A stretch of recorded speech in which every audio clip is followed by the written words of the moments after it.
Ladies and gentlemen, will you please put your hands together and welcome to the stage your last act for this evening, the magnificent Adam Nico!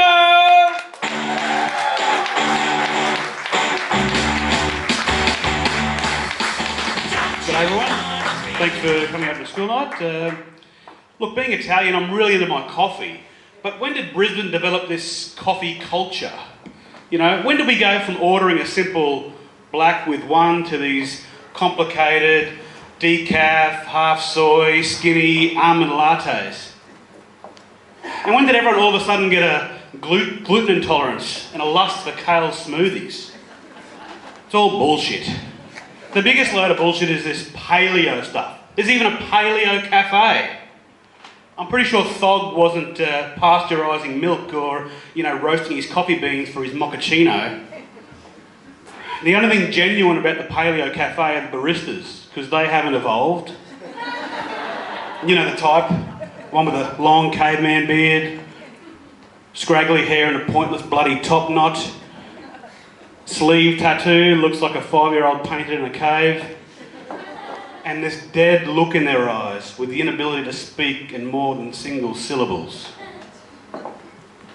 I tell you, they have nailed the coffee though, because the last one I had there tasted like a caveman did something in it. But these fad diets, they're not new. I mean, in Egypt they found hieroglyphs, and probably the first diet ever, what they did was they used to wrap the top half of your body like a mummy to resist, sort of prevent what you could eat. They called this the T-Rex diet. Okay, that one didn't go down well. So all the kids are on Tinder these days. I think it's lazy and quite frankly it's disgusting. You know, back in my day, if you wanted to date a woman, you'd have to sort of get dressed up and go out and rely on your charm and personality and maybe slip her a couple of roofies. But lads, I've discovered something even better than Tinder for picking up. It's called newborn baby. I swear, I go walking with my newborn daughter and it's like throwing burley, but for hot chicks.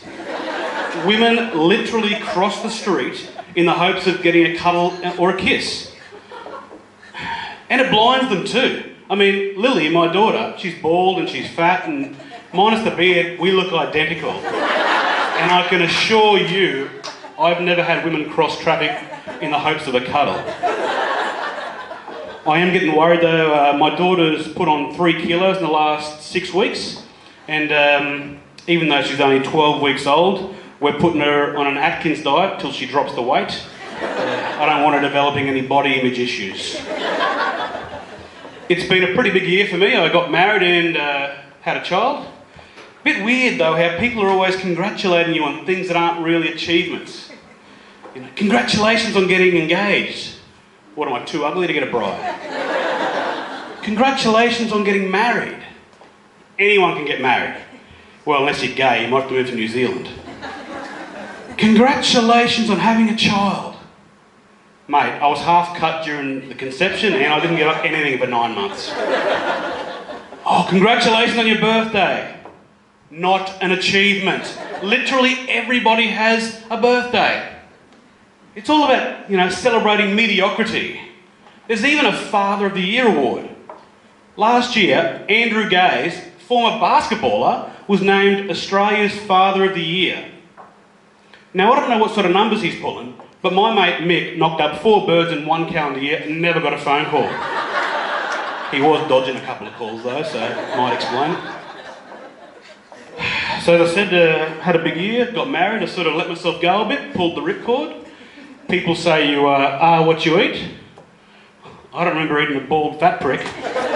So the missus has sent me to a nutritionist and the first thing she's done is ban me from beer. Apparently I have a yeast allergy. I'm gutted and people are a bit shocked because I know I look like a poster child for Forex. My mates are a bit upset too, because I'm going to be even less fun to be around than usual.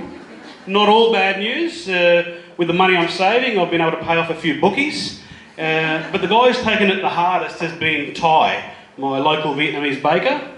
Since I've told him I'm off the pies, he's had to refinance 3 of his Audis. So look, I'm getting into fitness as well. I've even started cycling. I've noticed there's a bit of sexism in the fitness community. Seems women can walk around all day in their activewear, but the minute I step outside in my bike pants, I'm treated like a pariah. But me being me, I've decided to take a stand for my lycra-clad brethren, and I've started wearing bike pants wherever I can. It's not going well. In the last 2 weeks, I've been banned from casual Fridays, all McDonald's children's playgrounds, and I got asked to leave Arnie Mavis's funeral. So you wouldn't know it by looking at me, but from the neck down, looks like my mother mated with a Wookiee. So I decided to get the chest and back waxed, you know, treat the missus, she's worth it. It's a funny feeling though, my back hasn't been hairless since I was 8. And seeing as I was getting into cycling, I thought, I'm going to shave my legs too, you know, because that extra wind resistance is really slowing down the times. The problem for a hairy bloke is, where do you stop shaving? I've stopped at my knees. And now when I'm nude, it looks like I've got a permanent pair of black bike pants. Yeah, get that image out of your head.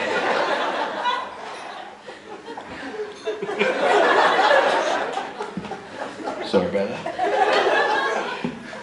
So look, I don't do drugs, but I do have an addiction to social media, and it's getting a little bit out of hand. A few weeks ago, I was driving home from work, and I saw this pea platter drive right up the arse of this trading, and my first instinct was to Instagram it. I said to myself there and then, Adam, you have got a problem, and I've deleted Instagram. As luck would have it, on my way home from the soccer on the weekend, I saw these 2 Uber drivers belting the crap out of this poor little cabbie. So I stopped and got out and did what any normal, decent Aussie male would do. I joined in. That'll treat you for overcharging me in your bloody urinal-smelling shitbox. I'm only joking, look, I'm against violence. Instead, I just videoed it and put it on Snapchat. You ever thought about the bullshit there is around marketing of drugs and alcohol?